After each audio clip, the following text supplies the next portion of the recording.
बल्ले।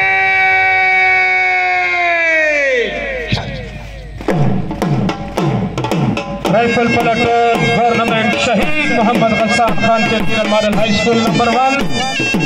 स्टेज के सामने से गुजर रहा है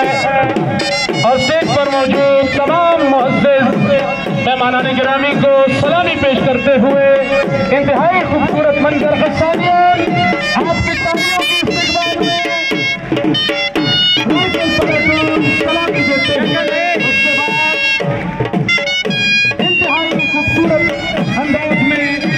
मार्च करता हुआ पीटी पलटन government Shaheed Mohammad Ghassan Khan centennial model high school number 1 का खूबसूरत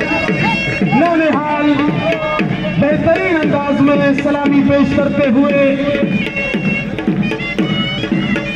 बॉय स्काउट्स 20 साल से डिस्ट्रिक्ट लकी मरवत में हुक्मरानी करता हुआ बॉय स्काउट दस्ता सलामी पेश करता है अपने मुअज़्ज़िज़ मेहमानान गिरामी का। कौमी तराना party government higher secondary school number 3 मिली नगमा party government higher secondary school मशा मंसूर